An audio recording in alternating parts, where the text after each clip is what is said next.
بسم الله الرحمن الرحيم والصلاة والسلام على أشرف المرسلين سيدنا محمد الأمين وعلى آله وصحبه أجمعين اللهم اجعل القرآن ربيع قلوبنا وجلاء همنا وذهاب أحزاننا اللهم ذكرنا منه ما نسينا وعلمنا منه ما جهلنا وارزقنا تلاوته آناء الليل وأطراف النهار. Nous allons continuer le commentaire de sourate Naba.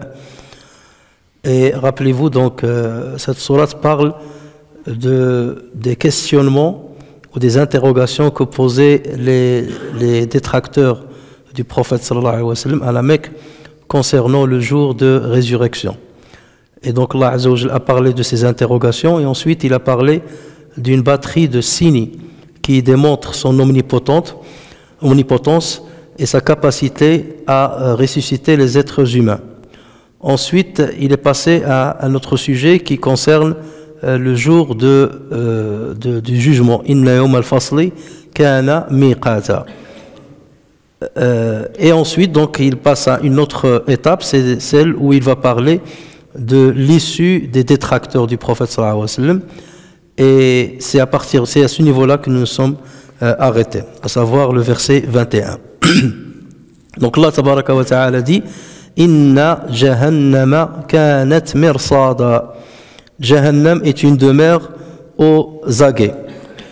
Donc Allah Azza wa Jalla a commencé par parler d'abord de l'enfer avant de parler du paradis. Et ceci par rapport au contexte de la sourate, puisque la sourate a commencé à parler des négateurs du jour de la résurrection. Donc Allah Azza wa Jalla a commencé par parler de leur issue, avant de parler de l'issue de ceux qui croient à la résurrection. Alors Jahannam est un des noms qui ont été donnés à l'enfer. Et pour certains savants, ce mot-là viendrait de l'hébreu, mais il a été arabisé. Et ça, il faut le savoir. Dans le Coran, il y a plusieurs mots qui sont d'origine parfois persique ou bien d'origine hébreu. Et les Arabes, bien entendu, les ont adoptés, ils les ont arabisés. Et lorsqu'on dit que le Coran a été descendu en arabe, c'est en arabe selon l'arabe qui était connu à l'époque du prophète sallallahu alayhi wa sallam. Même s'il y avait des mots qui ont été inclus à cet arabe-là, l'islam les a adoptés et le Coran les a adoptés. Et donc ce mot-là, Jahannam, en ferait partie. Inna Jahannama kanat mirsada. Il aurait pu dire Inna Jahannama mirsadun, mais lui il a dit kanat mirsada, a été aux aguets. A été, c'est pour faire référence à la mission qu'Allah Azza wa Jal lui a assignée. Autrement dit, Allah Azza wa Jal a créé Jahannam pour cette mission-là, qui est celle d'attendre les négateurs afin qu'elles deviennent leur demeure. Inna Jahannama kanat mirsada. Al-mirsad peut avoir deux sens. Le mirsad, c'est l'endroit où on observe. C'est ce qu'on peut appeler l'observatoire, un endroit où on commence à observer ou à surveiller, à partir duquel on commence à surveiller. Ça, c'est le premier sens de al-mirsad.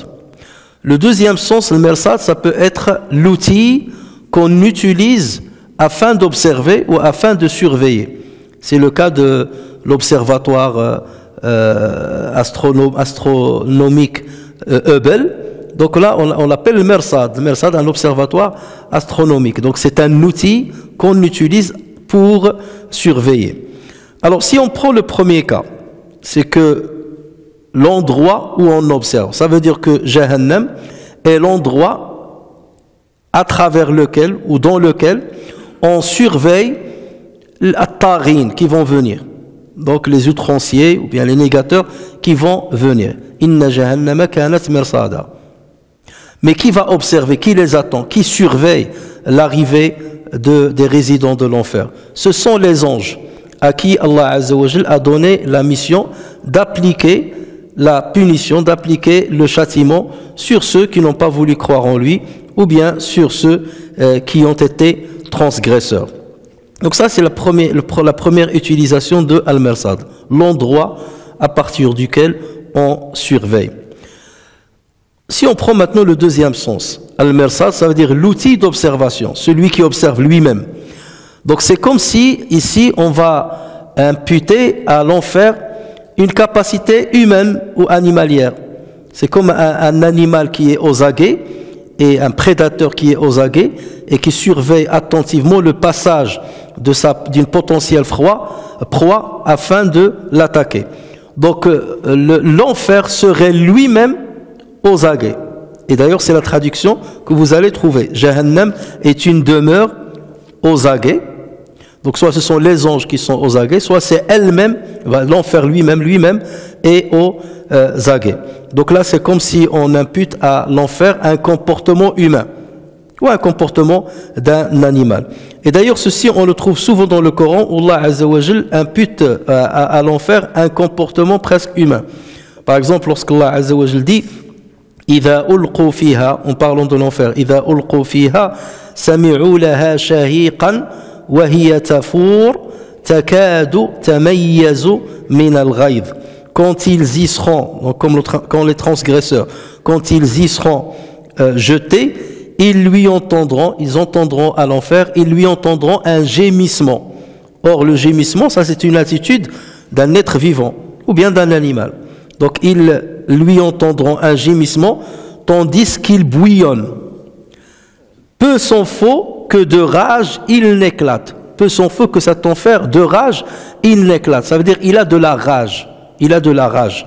Et bien entendu, avoir de la rage, ça c'est quelque chose qu'on ne retrouve que chez les êtres humains. Et ceci, bien entendu, comment ceci peut arriver? Allah Azza wa Jalla a'lam. Dieu est capable de tout. S'il nous a donné une capacité comportementale ou bien émotionnelle, il peut donner cette même capacité à une demeure qui pour nous est un endroit, c'est un endroit physique qui n'a ni sentiment ni rien du tout, mais Allah Azza wa Jalla lui peut donner ce genre d'émotion ou ce genre de comportement. Et d'ailleurs même Jahannam il peut répondre à Allah Azza wa Jalla lorsque Allah Azza wa Jalla dit يوم نقول لجهنم هل امتلأت وتقول هل من مزيد, lorsqu'on dira à Jahannam as-tu été rempli, est-ce que ça te suffit, tu es bien rempli, فتقول, Jahannam dit هل من مزيد, y a-t-il encore des gens qui vont entrer chez moi? Donc elle peut, Allah Azza wa Jalla peut lui donner la capacité même de parler. Donc inna jahannama kanat mirsada lit-taghina ma'aba, refuge pour les transgresseurs. Al-ma'ab, c'est l'endroit auquel on revient très souvent. Et en général, l'endroit où on revient souvent pendant toutes nos journées, c'est l'endroit de notre résidence. C'est la maison ou l'appartement, ou notre résidence. Donc c'est pour ça qu'on l'appelle le ma'ab, un refuge ou bien une demeure. Donc inna jahannama kanat mirsada, c'est un lieu de refuge, c'est un lieu vers lequel ils vont revenir. Inna jahannama kanat mirsada lit-taghina ma'aba. Lit-taghina ma'aba, donc c'est un refuge pour qui? Pour bien entendu les transgresseurs qui étaient négateurs et qui ont combattu le prophète sallallahu alayhi wa sallam, ou ceux qui adoptent le même comportement avec les croyants à travers les générations et à travers les âges. Alors ici, certains savants, ils disent, on peut lire ces deux versets de deux manières différentes. On peut dire inna jahannama kanat mirsada, point, lit-taghina ma'aba. Et là, on peut tirer comme conclusion que l'enfer a été un mirsad, un lieu d'observation, un lieu de surveillance, un lieu d'attente pour qui? Soit d'attente que pour les transgresseurs. Et dans ce cas-là, on va lire le verset inna jahannama kanat mirsadan lit-taghin, et on mettre un point. Inna jahannama kanat mirsadan pour qui? Pour taghin. Ou bien inna jahannama kanat mirsada, et on fait un point. Ça veut dire c'est un lieu d'attente pour qui? Pour tous les êtres humains. puisqu'on sait que c'est un lieu d'attente pour, bien entendu, les transgresseurs, parce qu'ils vont résider dedans, mais un lieu d'attente aussi pour les croyants, parce qu'il n'y a pas de personne sur sa terre sans qu'elle ne passe par l'enfer. Wa in minkum illa wariduha. On a déjà parlé de ça. Tout le monde va traverser l'enfer. Donc quelque part, l'enfer attend le passage des êtres humains, qu'ils soient croyants ou pas croyants. Les non-croyants vont y demeurer, pendant que les croyants vont le traverser. Donc on peut le lire de cette manière. Jahannam est un mersad, c'est un lieu de surveillance pour tout le monde, mais c'est un lieu de refuge que pour les transgresseurs, les tarina ma'aba, exclusivement, mais pas pour les croyants. Ou bien, comme j'ai dit, on peut mettre le point après les tarin. Inna jahannama kanat mirsadan lit-tarin, l'enfer est une demeure aux aguets pour les transgresseurs. Ma'aba, un lieu de refuge. Mais pour qui? Pour eux aussi.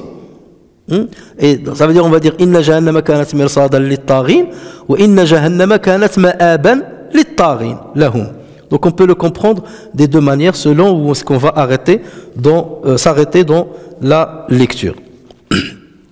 Labithina fiha ahqaba. Al-ahqab, le mot ahqab, c'est un pluriel. Et il est le pluriel du mot huqbun. Huqbun, ça c'est le singulier.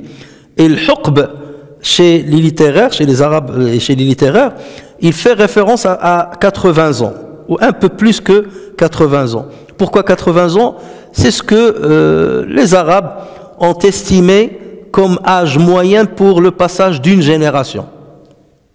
Donc le huqb, c'est la période que vit une génération des êtres humains. Et donc ahqaba, ça veut dire plusieurs générations. Ils vont demeurer dans l'enfer à plusieurs périodes, hein, dans lesquelles demeurent plusieurs générations, pendant lesquelles demeurent plusieurs générations. En langue arabe, on parle aussi de hiqabun. Hiqabun, c'est un pluriel aussi, mais cette fois-ci, il est le pluriel de hiqbatun.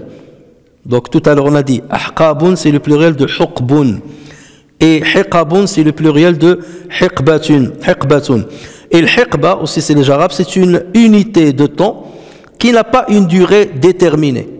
Lorsqu'on dit hiqba, c'est une durée indéfinie. On ne la limite pas. Donc à partir de là, lorsqu'on dit labithina fiha ahqaba, si on se réfère justement à ce singulier, là, ça veut dire ils vont y demeurer pendant des périodes indéfinies. Alors, l'imam Ata ainsi que Al-Kalbi et Muqatil rapportent sur Ibn Abbas radiyallahu anhuma qu'il a dit Ahqaba, c'est le pluriel de Huqbun et qui correspond à un peu plus que 80 ans. Ensuite, il a dit et l'année correspond à 360 jours, un peu plus, 364 ou la 65. Le jour correspond à 1000 ans de ce que nous comptons sur terre.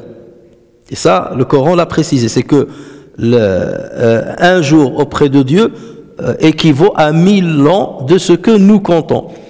Donc, si on considère donc que c'est un peu plus de 80 ans, et chaque année c'est 364 jours, et chaque jour c'est 1000 ans, donc imaginez la durée de ce temps que les détracteurs ou les transgresseurs vont passer dans l'enfer. Et ce même avis a été rapporté sur Abdullah ibn Omar radiyallahu anhuma.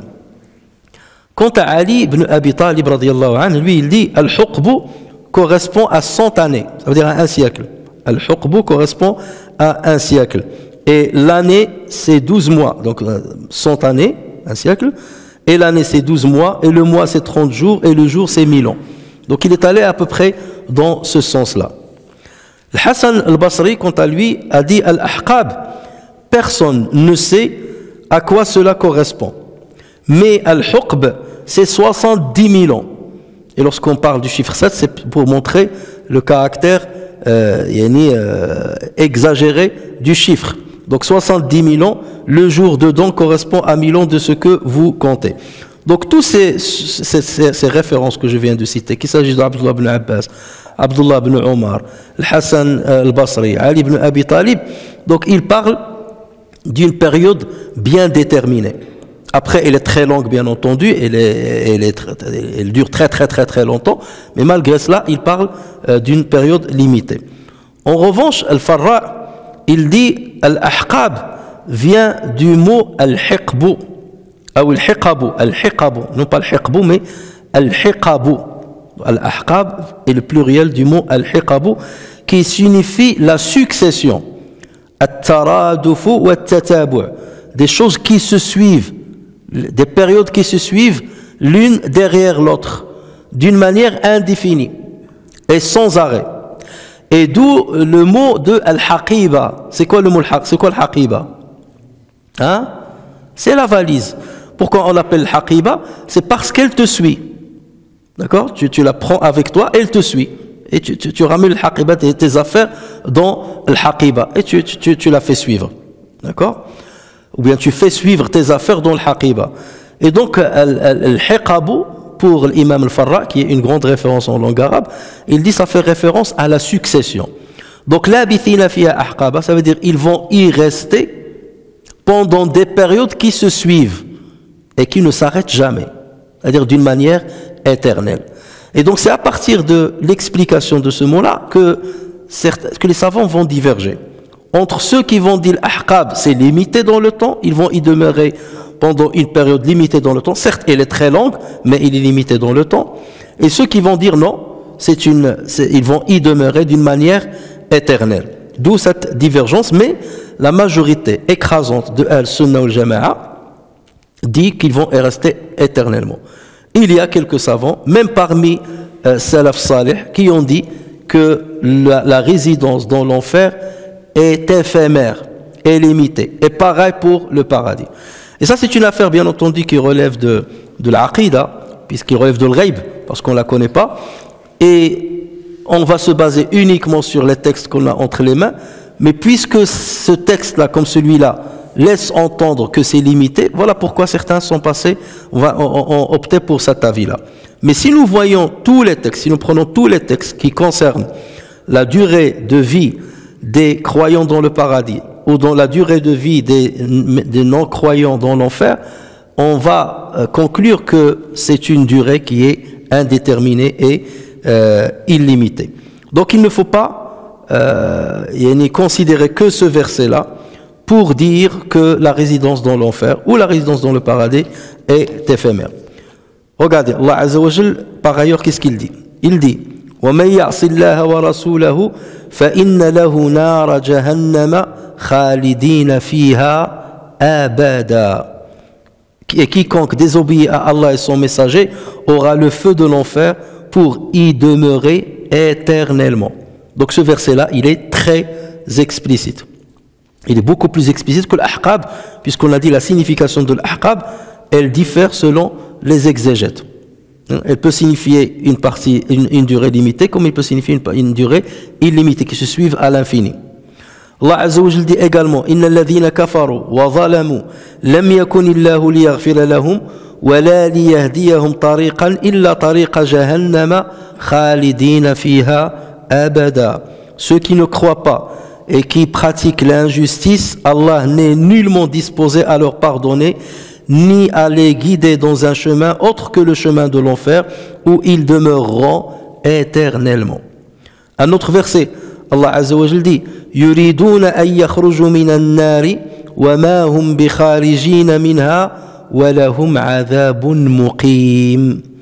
Ils voudront sortir du feu, mais ils n'en sortiront point. Lorsqu'il dit n'en sortiront point, ça c'est pas une preuve, parce qu'on peut te dire ils n'en sortiront point, mais peut-être que l'enfer va c'est-à-dire s'anéantir, et ils vont s'anéantir avec l'anéantissement de l'enfer. Donc ils ne sortiront pas de toute façon. Mais Allah Azza wa Jalla a rajouté وَلَهُمْ عَذَابٌ مُقِيمٌ, et ils auront un châtiment permanent. Permanent, ça veut dire qu'il est infini. Donc vous voyez que ces versets-là, et il y en a plusieurs autres, sont très explicites, et ils démontrent que ce châtiment-là dure bien entendu jusqu'à l'infini. Sauf bien entendu, pour une catégorie bien précise, qui est celle de ceux qui ont cru en Allah Azza wa Jal, qui ont accompli shahada, mais qui ont commis tellement de péchés qu'ils n'ont pas mérité d'entrer directement dans le paradis. Donc ils séjourneront dans l'enfer, ensuite Allah Azza wa Jalla les fera sortir de l'enfer, et il les fera entrer au paradis parce qu'ils ont cru en Allah tabaraka wa ta'ala. Et ceux-là, on les appelle al-jahannamiyoun. Et il y a des hadiths authentiques, on en a déjà parlé, des hadiths authentiques qui parlent de cette catégorie de personnes. Alors, pourquoi certains savants, ils sont, comme j'ai dit, minoritaires, et même parfois parmi Salaf Salih, sont tombés dans ce piège-là, de dire que Jahannam est limité. Parce qu'en plus de l'Ahqab, ils se sont basés sur d'autres versets, ou un autre passage qui est un peu équivoque. Dans un passage de Surat Hud, le verset 106, ou bien de 106 à 108. Allah Azza wa Jalla dit فَأَمَّا الَّذِينَ شَقُوا فَفِي النَّارِ لَهُمْ فِيهَا زَفِيرٌ وَشَهِيقٌ خَالِدِينَ فِيهَا مَا دَامَتِ السَّمَاوَاتُ وَالْأَرْضُ إِلَّا مَا شَاءَ رَبُّكَ إِنَّ رَبَّكَ فَعَالٌ لِمَا يُرِيدُ. Ceux qui sont damnés, c'est-à-dire qui sont condamnés, ceux qui sont damnés seront dans le feu où ils ont des soupirs et des sanglots pour y demeurer éternellement, tant, c'est ça qui prête à confusion, tant que dureront les cieux et la terre, à moins que ton Seigneur en décide autrement. C'est-à-dire, à moins que ton Seigneur, c'est ce qu'il, ça laisserait entendre, à moins que ton Seigneur décide qu'ils ne demeurent pas éternellement, qu'ils arrêtent leur châtiment. Ensuite, Allah Azza wa Jal, car ton Seigneur fait absolument tout ce qu'il veut. Ensuite, Allah Azza wa Jal va parler aussi des gens du paradis. Il va dire وَأَمَّا الَّذِينَ سُعِدُوا ففي الجنة خالدين فيها ما دامت السماوات والأرض إلا ما شاء ربك عطاء غير مجذوذ. Donc ensuite il dit, et quant aux bienheureux, c'est-à-dire les croyants, ils seront au paradis pour y demeurer éternellement tant que dureront les cieux et la terre, à moins que ton Seigneur n'en décide autrement. C'est là un don qui n'est jamais interrompu. Alors regardez cette précision. C'est là un don qui n'est jamais interrompu. Donc concernant les gens du paradis, Allah Azza wa Jal, même si dans ce passage-là, ça laisserait entendre, même si ce passage-là laisserait entendre que la récompense ou la rétribution qu'ils auront dans le paradis serait limitée si Dieu le décide, et Allah Azza wa Jal, après il confirme que cette rétribution durera dans le temps. Ça sera ininterrompu. Alors certains vont dire, mais il n'a pas dit la même chose pour les condamnés, ceux qui sont dans l'enfer. Mais on a vu dans le verset qu'on a cité tout à l'heure, lorsqu'Allah Azza wa Jalla a dit concernant les damnés, un châtiment permanent. Donc cette précision-là a été donnée aussi bien pour les damnés que pour ceux qui bénéficieront de la rétribution du paradis. Et illa ma sha'a rabbuk, ça veut dire quoi? Ça veut dire que ça dépend de la volonté de ton Seigneur. Tout dépend de la volonté de ton Seigneur. S'il voulait limiter la rétribution ou limiter le châtiment, il l'aurait fait. Mais lui, on a décidé autrement. Donc là, c'est pour montrer que ça dépend de sa volonté. Mais en aucun cas, ça ne veut dire qu'il va arrêter le châtiment ou il va arrêter la récompense à un moment. Par ailleurs, donc labithina fiha ahqaba. Alors labithina, il y a cette lecture là, labithina, et c'est celle qui a été adoptée par la majorité des lecteurs, tandis que Hamza al-Koufi, lui il lit labithina. Labithina, donc il n'y a pas le alif, il n'y a pas labithina, il n'y a pas le alif. Labithina fiha ahqaba. Et l'imam al-Farra, rahimahullah, dit les deux lectures ont le même sens, puisque chez les Arabes on dit labithun wa labithun, on dit tami'un wa tami'un, et on dit farihun wa farihun. Donc on rajoute le alif ou qu'on l'enlève, il y a certains mots où le sens reste pratiquement le même. Donc voilà pourquoi Imam Hamza, lorsqu'il a lu labithina, ça respecte la graphie uthmanienne, puisque dans la graphie uthmanienne, le alif n'est pas mentionné, n'est pas écrit. Labithina, vous allez trouver seulement le lam ou le ba. D'accord, lorsque vous l'alif, ceux qui vont mettre l'alif, ils vont mettre un alif khinjari, seulement un petit trait comme ça, vertical, qui montre qu'il y a un alif. Et pour ceux qui vont lire labithina, parce que c'est une lecture aussi chez les Arabes, c'est une version aussi chez les Arabes, donc ils vont pas mettre l'alif al-khinjariya et ils vont lire labithina fiha ahqaba. Ensuite, versets 24, 25 et 26, Allah Azza wa Jalla dit la yadhuquna fiha bardan wala sharaba illa hamiman wa ghassaqa jazaan wifaqa. Ils n'y goûteront, ça veut dire ces transgresseurs ne goûteront pas dans l'enfer. Ils n'y goûteront ni fraîcheur, ni breuvage, hormis une eau bouillante, la hamiman wa ghassaqa, et impure, et on expliquera les détails, comme rétribution équitable. Jaza'an wifaqa. Alors, al-bard, la yadhuquna fiha bardan. Nous ici, on l'a traduit par la fraîcheur. Mais les savants ont donné deux sens al-bard dans ce verset-là. Ceux qui ont dit, bien entendu, il s'agit de la fraîcheur. Fraîcheur, il y a un froid. Parce que forcément, lorsqu'on subit une chaleur torride, le froid devient un luxe. Et il permet d'avoir un peu de répit. Donc il s'agit de la fraîcheur qui atténue l'impact de la chaleur du feu. Et donc, dans ce cas-là, ils ne trouveront ni boisson fraîche, ni air frais, ni d'ombre pour bénéficier d'un petit répit devant le châtiment qu'ils subissent. Ça, c'est le premier sens. Le deuxième sens de al-bard, c'est le sommeil. La yadhuquna fiha bardan, ça veut dire ils ne goûteront pas au sommeil dans l'enfer. Ils ne dormiront pas dans l'enfer. Pourquoi on est allé chercher? Quel rapport entre al-bard et le sommeil? Imam al-Farra, et il n'y a pas que lui d'ailleurs, Imam al-Farra est allé dans ce sens-là, qu'il s'agit de l'Imam al-Farra, l'Imam al-Kisa'i, l'Imam al-Akhfash, l'Imam al-Utbi. Donc tous ces savants qui sont des grandes références dans la langue arabe, eux, ils ont opté pour le bard ici comme pour le sommeil. Et le Farra, il dit, le sommeil a été qualifié chez les Arabes de fraîcheur car il rafraîchit l'assoiffé. Lorsque quelqu'un a très soif et qu'il ne trouve pas de quoi boire, il s'endort. Et lorsqu'il s'endort, il oublie la sensation de soif. Et donc c'est pour cela que les Arabes appellent le sommeil le froid, al-bard. Et d'ailleurs les Arabes ils disent mana al-bardu al-barda. Mana al-bardu al-barda. Ça veut dire quoi? Le froid, ça c'est le premier bard. Mana al-bardu, le froid a empêché, al-barda a empêché le sommeil. Lorsqu'il y a trop froid, ça t'empêche de dormir. Mana al-bardu al-barda.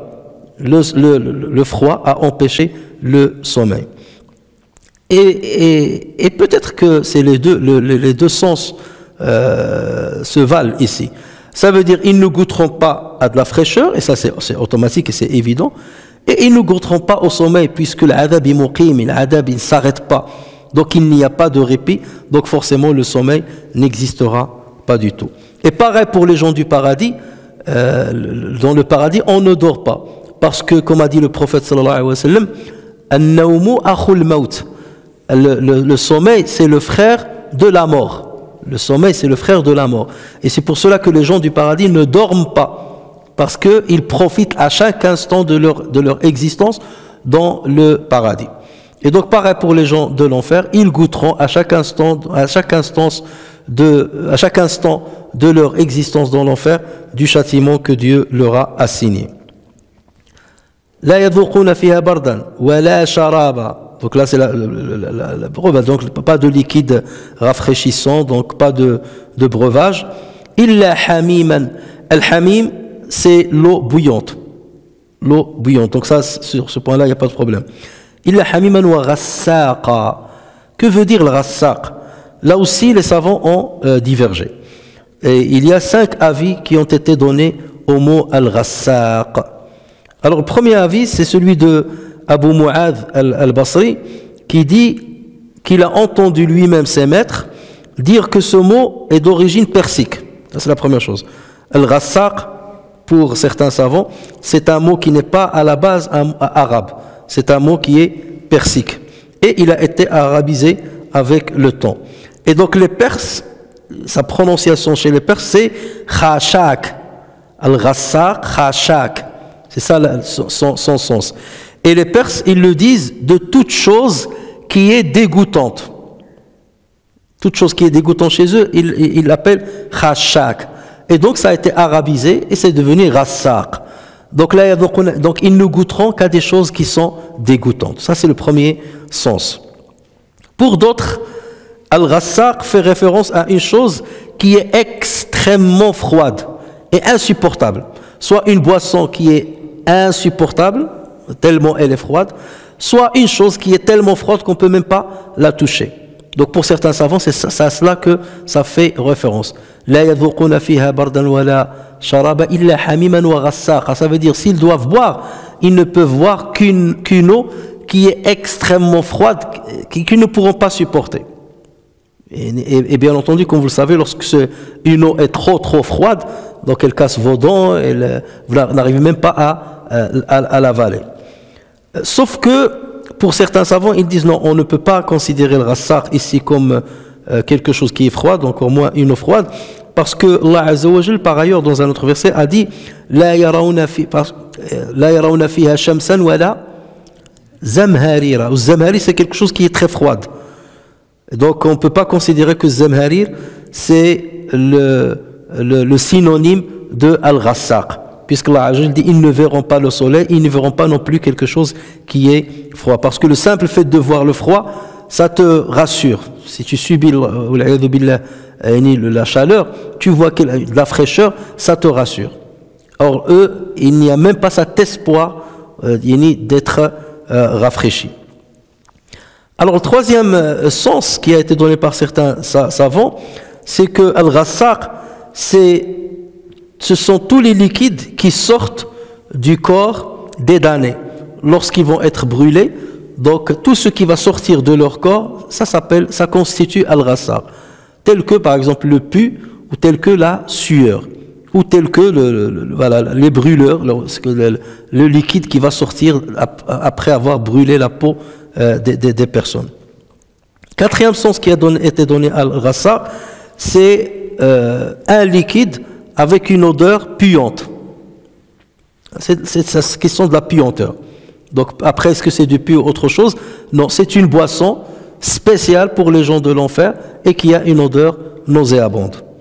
Et pour certains, il s'agit d'un liquide noir. Ghassaq, ça fait pour eux référence à ce qui est noir. Sur quoi ils se sont basés? Ils se sont basés sur le troisième verset de Surat Al-Falaq. Allah Azza wa Jalla dit wa min sharri ghasiqin. Donc vous voyez, ghasiq, ghassaq. Wa min sharri ghasiqin idha waqab, contre le mal de l'obscurité lorsqu'elle s'approfondit. Et en fait, donc on peut dire que en fait le ghassaq, ça peut englober tout ça. C'est un liquide noir. Donc ça c'est la couleur, puisqu'on parle de ghasiq, ghassaq. Donc c'est un liquide noir qui a une odeur nauséabonde. Pourquoi? Parce qu'il est composé de la sueur des gens de l'enfer ainsi que du pus qui sort de leur corps. Mais le fait de dire qu'il est froid, ça c'est moins probable. Donc cet avis-là ne peut pas être retenu. Alors, concernant la lecture, sachez que Imam Hamza, Imam Al-Kisa'i, ce sont les lecteurs Hamza, Al-Kisa'i, ainsi que Asim, selon Hafs, selon la version de Hafs, ils lisent Ghassaqa, comme nous lorsqu'on lit selon Hafs al Asim, donc on dit illa hamiman wa Ghassaqa. Mais il y a d'autres lecteurs qui disent illa hamiman wa Ghassaqa, comme ceux qui lisent Warsh sur l'affaire, donc ils disent hamiman wa Ghassaqa, il n'y a pas de shidda sur le sin. Alors, ceux qui disent Ghassaqa, ça c'est un qualificatif. C'est un qualificatif. Ceux qui disent Ghassaqa, ça c'est un nom. C'est le nom du liquide. Le nom du liquide, c'est le Ghassaq. Ceux qui disent Ghassaqa, ça c'est le qualificatif de ce liquide. Et il est qualifié de quoi? Il est qualifié de puanteur, de noirceur, et tout ce qu'on a cité. Ensuite, Allah Azza wa Jalla dit Jaza'an wifaqa, comme rétribution équitable. Alors, Allah Azza wa Jalla dit wa jaza'u sayyi'atin sayyi'atun mithluha. La sanction d'une mauvaise action est une mauvaise action identique. Et ici, lorsqu'il dit jaza'an wifaqa, comme rétribution équitable, ça veut dire, malgré tout ce que vous entendez, la gravité du châtiment, sa dureté, ceci équivaut à la hauteur, donc il est proportionnel au péché que ces gens-là ont commis. C'est proportionnel au péché qu'ils ont commis.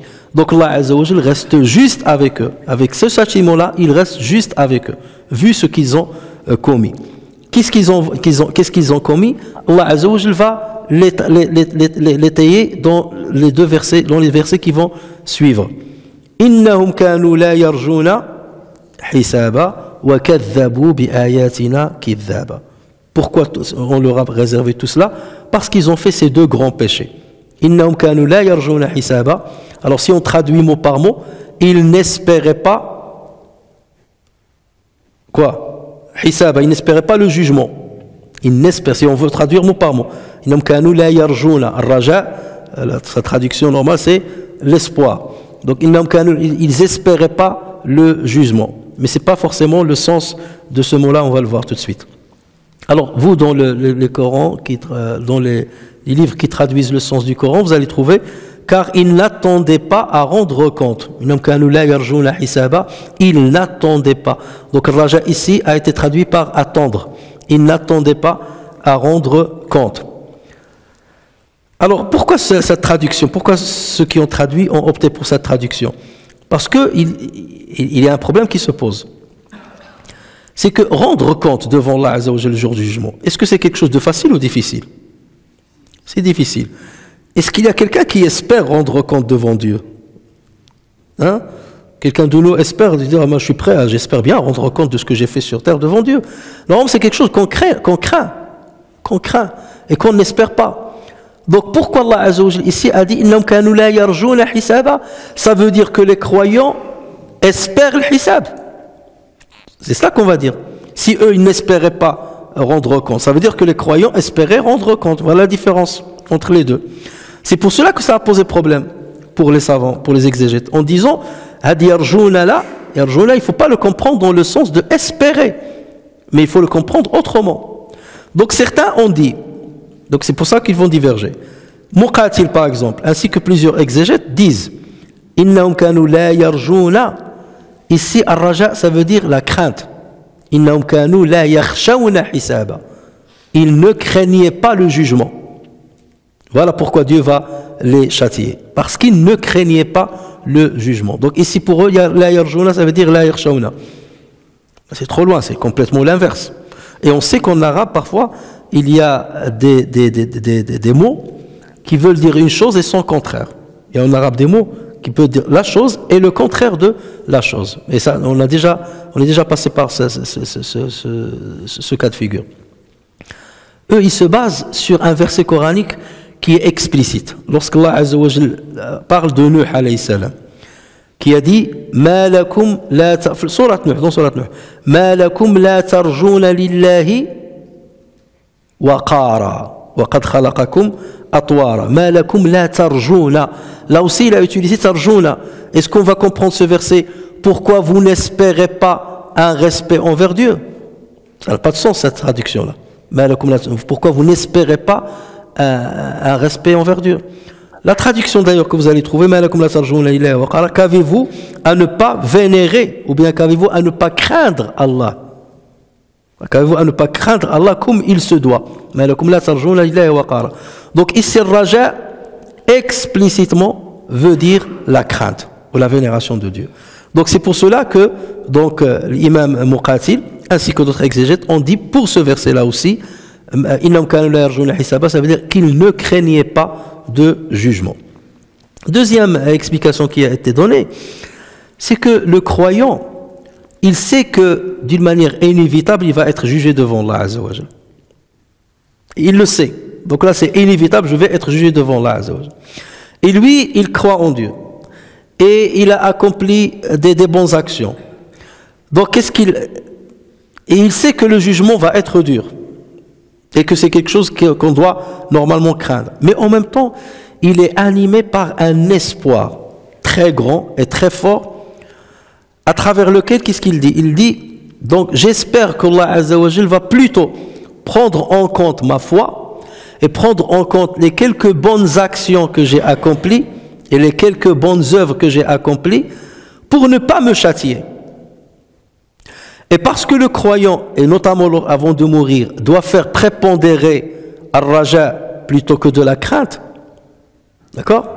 On doit faire prépondérer al-raja, ça veut dire l'espoir, plutôt que la crainte, notamment au moment de la mort. Tant qu'on est vivant, il faut faire prépondérer la crainte. Mais au moment de ta mort, il faut espérer le bienfait d'Allah Azza wa Jal. Le côté de l'espoir doit dominer le côté de la crainte. Donc, voilà ce qui distingue ces transgresseurs des croyants. Ce que les croyants vont venir à ce jugement-là avec cet espoir-là. Et donc, ils vont espérer un jugement qui va être à leur avantage. Yarjouna hisaban fi salihihim. D'accord? Alors que les autres, parce qu'ils croyaient qu'il n'y aura pas de jugement, cet espoir n'existe même pas à la base. Parce que pour eux, il n'y a pas de jugement, il n'y a pas de résurrection. Donc voilà pourquoi Allah Azza wa Jal aurait choisi le verbe yarjou plutôt que craindre, yakhaf. Troisième explication, c'est que les savants disent il y a plusieurs sortes d'attentes. Il y a l'attente de l'inquiétude. Tu attends quelque chose, mais tu es inquiet. D'accord? Ça, c'est de l'inquiétude. Il y a l'attente, il y a une attente avec la peur. Il y a l'inquiétude, c'est une chose. Il y a l'attente avec la peur. Par exemple, tu attends les résultats du bac, tu les attends avec inquiétude. D'accord? Tu attends un tremblement de terre qu'on a annoncé. Là, tu attends avec crainte. Et il y a l'attente avec espoir. Tu attends quelque chose avec un grand espoir. Et quel est le meilleur de ces différentes formes d'attente? C'est l'attente avec espoir, ou raja. Et parce que ce type d'attente est le meilleur, donc Allah Azza wa Jal l'a choisi dans ce verset-là. D'accord? Donc ça veut dire quoi? Innahum kanu la yarjuna hisaba. Ils n'attendaient pas à rendre compte. Ils n'attendaient pas le jugement. Donc en fait, ça fait référence à l'attente. Sauf qu'Allah Azza wa Jal a choisi la meilleure forme d'attente. Et c'est pour cela d'ailleurs que vous allez trouver dans les livres qui traduisent le sens du Coran, ils n'attendaient pas à rendre compte. Ils n'attendaient pas, l'attente, plutôt que la crainte ou bien l'espoir. Donc vous comprendrez pourquoi les traducteurs ont opté pour ce choix-là. Alors, on peut se dire, mais Allah Azza wa Jal, donc tout à l'heure il a dit jaza'an wifaqa, conformément à ce qu'ils ont fait. Et là, il a cité ce premier péché. C'est quoi ce péché-là?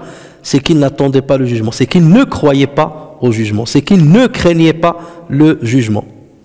Ça, c'est un péché ou pas? C'est un grand péché. En fait, celui qui ne craint pas le jugement, ou là, qui ne s'attend pas au jugement après la mort, c'est quelqu'un qui, quelque part, qui ouvre la porte à toutes les dérives. Parce que qu'est-ce qu'il se dit? Il se dit, de toute façon, il n'y a pas de jugement.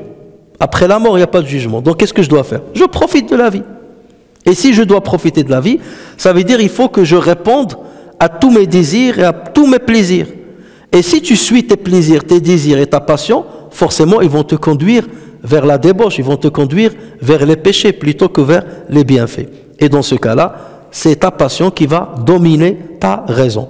Donc, ta raison ne te contrôlera plus. Donc, tu céderas les rênes du pouvoir à ton plaisir. Et donc c'est pour cela qu'Allah a cité ce péché-là. Il n'a pas dit ils ont tué, ou là ils ont appliqué des supplices aux croyants, parce que tout ça, ils se l'ont permis, ils se sont permis tous ces travers-là, parce qu'ils pensaient qu'ils ne vont pas être jugés le jour de jugement. Innahum kanu la yarjuna hisaba wa kadhabu bi ayatina kidhaba. Et ils traitaient de mensonges continuellement nos versets. Voilà le deuxième péché. C'est qu'il disait que ce Coran-là, c'est un mensonge. Il n'est pas d'une source divine. Il est d'une source humaine. C'est Mohammed qui l'a forgé. Et donc, on ne croit pas que c'est quelque chose à laquelle il faut croire, ou quelque chose qu'il faut suivre, ou qu'il faut respecter. Et Allah Azza wa Jalla, d'ailleurs, n'a cité que ces deux péchés. Innahum kanu la yarjuna hisaba wa kadhabu bi ayatina kidhaba. Mais ces deux péchés, justement, sont les plus grands des péchés parce que c'est eux qui ouvrent la porte à tout.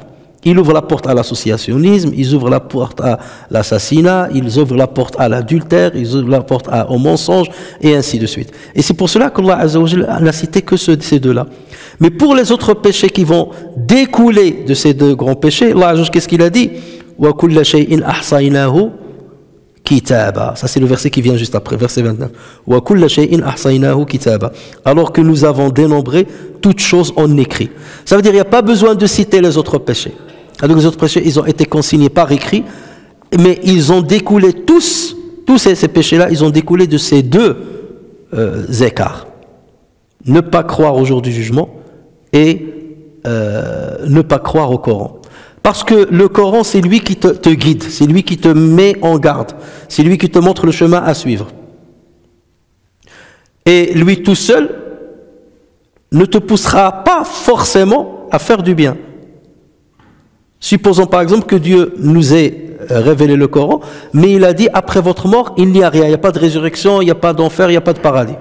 Tu trouveras toujours des personnes qui vont croire au Coran, qui vont croire à Dieu, en Dieu, mais qui vont dire, puisqu'il n'y a pas de jugement, donc je peux me permettre l'égarement. Parce que de toute façon, je crains rien, il n'y a rien à craindre. Mais lorsque tu rajoutes à ça, le fait de croire en Dieu, tu rajoutes à ça le jour du jugement, et le jugement après la mort, c'est ça qui met l'équilibre. Et c'est pour cela d'ailleurs dans plusieurs passages coraniques, Allah Azza wa Jalla dit yu'minuna billahi wa liyawmil akhir. Yu'minuna billahi wa liyawmil akhir. Alors nous savons que les piliers de la foi en islam ils sont au nombre de combien?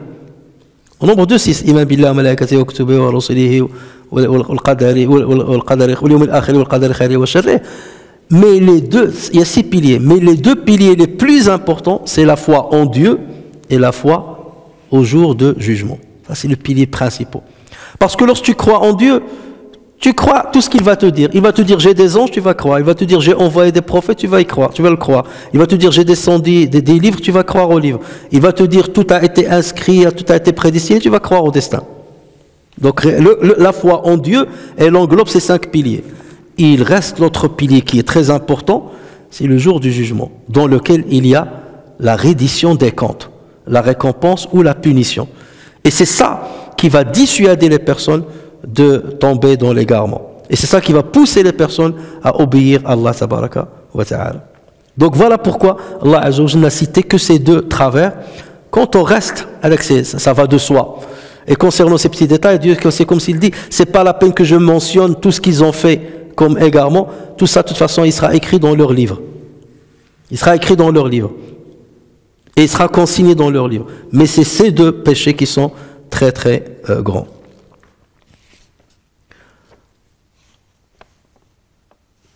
Ensuite, Allah Azza wa Jalla a dit فَذُوقُوا فَلَنْ نَزِيدَكُمْ إِلَّا عَذَابًا.